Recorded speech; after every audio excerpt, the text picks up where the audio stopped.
크리스마스 시즌 이맘때쯤 자동으로 머릿속에 재생되는 영화들이 있죠. 그런데 오늘은 단순히 설레는 영화 얘기가 아니라 크리스마스 영화 속 두 주인공 남성을 통해 나이 들수록 점점 인기가 많아지는 남자의 특징에 대한 얘기를 해보려 합니다. 크리스마스 하면 떠오르는 영화 중 하나죠. 브리짓 존스의 일기 속 두 캐릭터 다니엘과 마크입니다. 이 영화 언제 나왔는지 기억하시나요? 무려 2001년입니다. 그러니까 벌써 20년이 훌쩍 넘도록 사랑받고 있는 영화의 셈이죠. 이 작품을 시작으로 너무나 많은 로맨틱 코미디들이 하나의 흥행 공식을 따르게 됩니다. 완벽하지 않은 여자 주인공, 그리고 정반대의 매력을 가진 두 남자. 우리나라에서도 이 공식을 그대로 가져온 작품이 있었죠. 바로 내 이름은 김삼순. 당신이 다른 남자 만나는 거 싫어. 현빈과 다니엘 헨이 브리짓 존스의 계보 위에 있는 캐릭터였습니다. 그런데 이 영화가 특별한 이유는요, 단순한 삼각관계가 아니라 정말로 파가 나뉘었다는 점이에요. 먼저 휴 그랜트가 연기한 다니엘 클리버. 자유분방하고 즉흥적이라 MBTI로 따지면 굉장히 P적인 기질, 그리고 NP 타입, 한마디로 ENFP일 가능성이 높아 보입니다. 지금 이 순간의 감정에 충실하고 일단 저지르고 보는 타입. 이런 점이 브리짓에게는 지금 이 순간만큼은 특별한 사람이 된 것 같은 착각을 안겨주는데요. 다니엘이라는 남자는 브리짓을 안정시키기보다는 브리짓의 세계를 흔들어서 넓혀주는 사람이었습니다. 이게 바로 연애 초반에 강한 끌림을 만드는 자기 확장 효과입니다. 자기 확장 이론에 따르면 그 사람이 나를 좋아해서 끌리는 게 아니라 그 사람과 있을 때 내가 더 커지는 느낌 때문에 끌리게 됩니다. 이런 다니엘의 특징 때문에 브리짓과 다니엘의 관계에서 가장 매력적인 순간은 극 초반입니다. 다니엘은 브리짓이 다니는 출판사의 대표입니다. 젊고 유능하고 섹시한 남자. What about tomorrow? 다니엘은 브리짓에게 성적인 농담을 건네면서 가까워지는데요.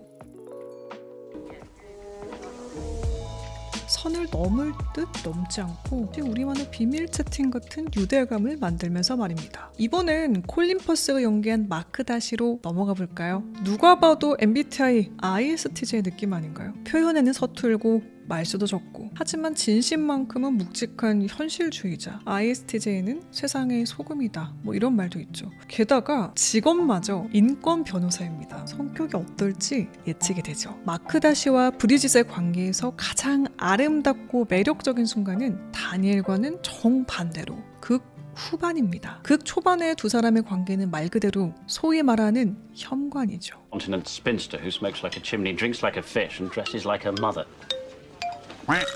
엄마 친구 아들이라는 이유로 어른들의 노골적인 만남 주선을 감내해야 하는 불편한 사이로 말이죠. 하지만 브리짓이 도움이 필요한 순간 마크 다시는 그녀의 어려움을 외면하지 않습니다. 나한테 좋은 생각이 있어요 라는 말 한마디로 조용히 브리짓의 문제를 해결해 주거든요. 짜릿한 연애 감정을 불러일으키는 남자와 요란하지 않지만 행동으로 보여주는 남자. 자, 여기서 질문 하나 드려볼게요. 이 대결의 승자는 누구였을까요? 영화를 아직 안 보신 히릿들 한번 맞춰보세요. 두구두구두구두구두구. 네, 정답은 다시 봐도 또 좋은 남자, 마크 다시였습니다.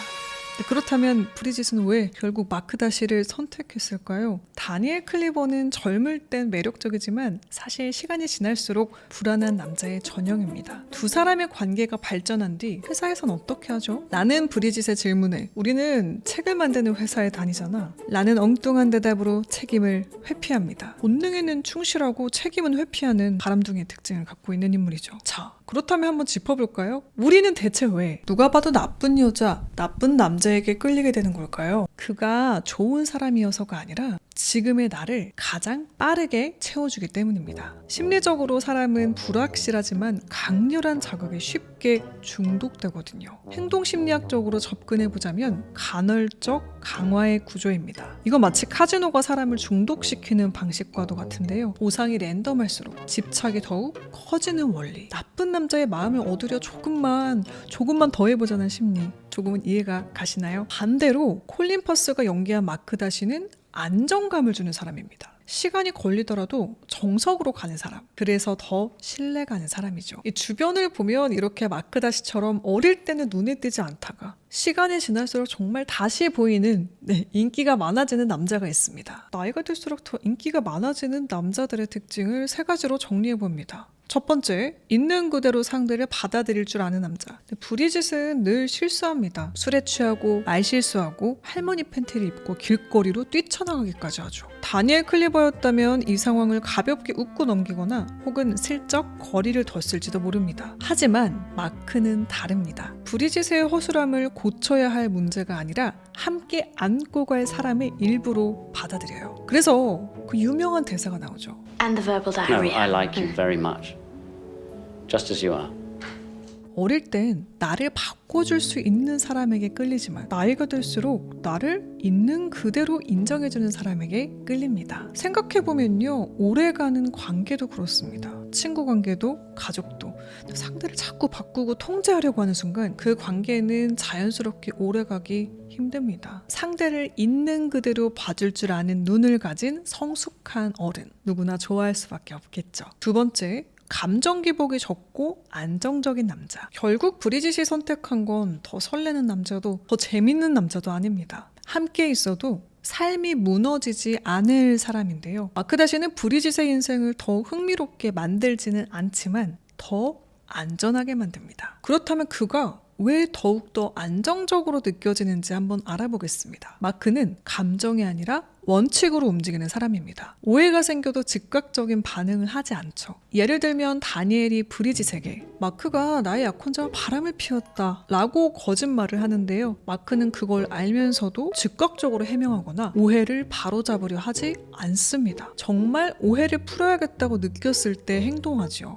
밖에서 보자라고 다니엘을 불러낸 뒤 다짜고짜 펀치를 날립니다. 이 과정에서 브리짓은 마크의 진심과 사건의 진실까지도 깨닫게 되죠. 애착 이론으로 구분해보면요, 마크 다시는 전형적인 안정 애착형 인물입니다. 감정이 흔들려도 관계 자체를 위협하지 않기 때문에 상대는 점점 나를 내려놔도 되는 사람이라고 느끼게 되죠. 주변을 보면요, 본인이 불안정 애착이더라도 상대가 안정형이라면 점점 안정형으로 바뀌는 바람직한 경우가 많습니다. 나이 들수록 우리가 점점 안정형, 소위 말하는 좋은 사람에게 더 마음을 열게 되는 이유도 바로 이 때문이 아닌가 싶습니다. 세 번째, 말만이 아닌 행동으로 보여주는 남자. 영화 후반부, 드디어 둘만 남게 된 브리짓과 마크 다시는 서로의 마음을 확인하는데요. So it would seem.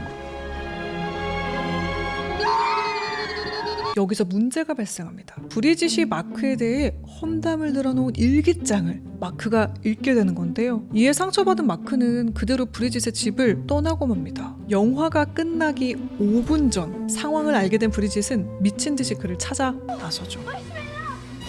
여기서 반한 포인트가 나옵니다. 알고 보니 그는 브리짓을 떠난 게 아니었습니다. You want time to make a new start, perhaps?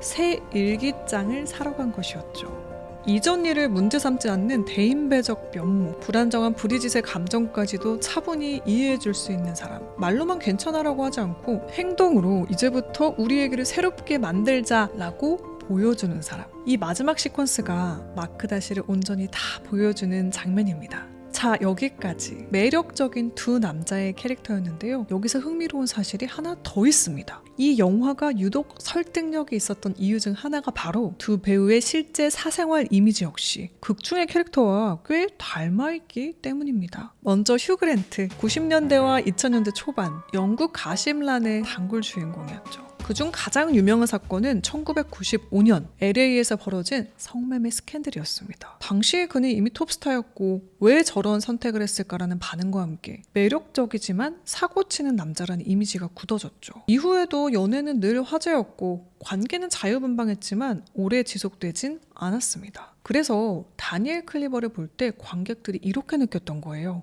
이건 연기라기보다는 사실 본인 같다. 반면 마크 다시를 연기한 배우 콜린 퍼스는 정반대였습니다. 큰 스캔들 없이 사생활을 철저히 보호해온 배우죠. 오랜 결혼 생활을 했고 이후 이혼 과정에서도 상대를 비난하지 않는 태도로 오히려 더 신뢰를 얻었습니다. 그래서 마크 다시는 연기라기보단 콜린 퍼스라는 사람의 성품이 스며드는 캐릭터처럼 보였던 것이죠. Manners maketh man.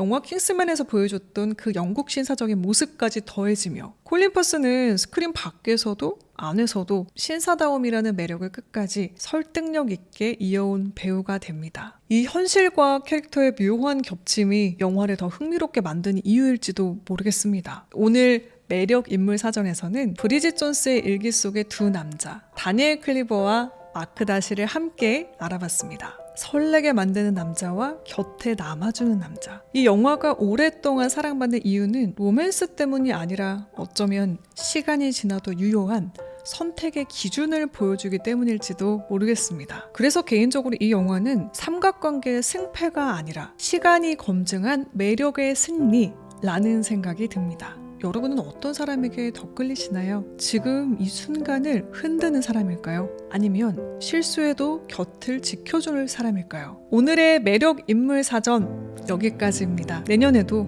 우리 마음을 오래오래 붙잡는 인물 이야기로 돌아오겠습니다. 우리 히릿들 한 해 마무리 잘하시고요. 새해에는 더욱 좋은 일들만 가득하시길 바라겠습니다. 오늘도 채널 고정해주신 히릿, 내일도 최고길만 걸으세요.